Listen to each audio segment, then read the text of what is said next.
है कि सोमवार की अगर प्रदोष पड़ती है, बहुत ध्यान से सुनना महाराज, सोमवार की प्रदोष पड़ती है तो शंकर भगवान कैलाश पर निवास करते हैं। मंगलवार की प्रदोष पड़ती है तो शिव काशी में निवास करते हैं। बुधवार की प्रदोष पड़ती है तो शिव रजत भवन में निवास करते हैं। गुरुवार की प्रदोष पड़ती है तो शिव गंगा के स्थल पर निवास करते हैं। शुक्रवार की अगर प्रदोष पड़ती है तो शिव नीलकंठ पर विराजमान होते हैं। शनिवार की अगर प्रदोष पड़ती है तो शिव शमी के वृक्ष के नीचे रहते हैं। और रविवार की जब प्रदोष पड़ती है तो शिव बेलपत्र के पेड़ के नीचे निवास करते हैं। महाराज ये एकादशी शंकर से कह रही है कि आपका स्थान ये नहीं कि आप कैलाश पर मिले, उस वार को, उस तिथि के दिन, उस अनुकूल।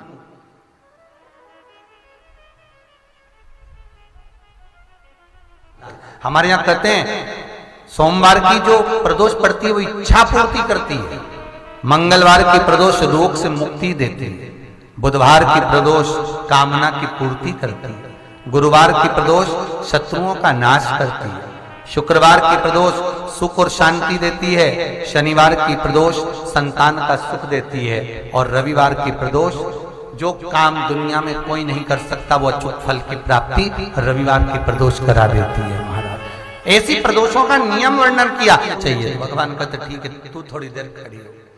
एकादशी सम्मुख खड़ी हुई। पार्वती जी ने जिस अंगुष्ठ का जल पीने के लिए लिया था हाथ में, बस पीने ही वाली थी, शंकर भगवान ने वही हाथ में जल लेकर एकादशी के हाथ में उसको देकर कहा ले, ये मेरे द्वारा निर्मित एक व्रत है जिसे त्रयोदशी के दिन तूने मांगा है, मैं तुझे देता हूं। आज इस व्रत का फल मैं तुझे प्रदान करता हूं। अब तू जिस जीवात्मा को लेकर जाएगी उसका पाप प्रबल नहीं होगा। किसी स्त्री, पुरुष, बालक, बुजुर्ग जो भी होगा जिसने प्रदोष का व्रत करा होगा वो जीवात्मा को तू किसी फल की कामना से नहीं स्वतः ही लेकर चली जाए। उसमें कोई कामना नहीं है। बन सके जीवन में 11 प्रदोष या 26 प्रदोष करने के बाद आप उसका उद्यापन कर कर विराम भी दे सकते।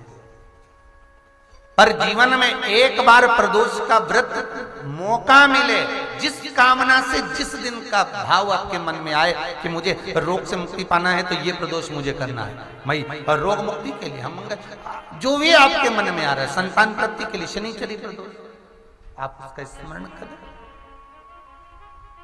फिर लिखा शिव महापुराण में, बड़ा सुंदर लिखा वेदव्यास जी ने, मान लो आप प्रदोष का व्रत नहीं कर सकते, आप अगर व्रत नहीं कर सकते तो प्रदोष के दिन, प्रदोष काल में शाम का समय सूर्यास्त का कुछ पल, कुछ घड़ी के पहले से लेकर बाद तक का प्रदोष काल के अंतर्गत आप शंकर जी के मंदिर में जाकर 1 लोटा पानी, 5 बेलपत्र भी अगर समर्पित करते हैं तो संपूर्ण प्रदोष का फल आपके भाग्य में प्रबल हो जाए। शिव महापुराण में इसका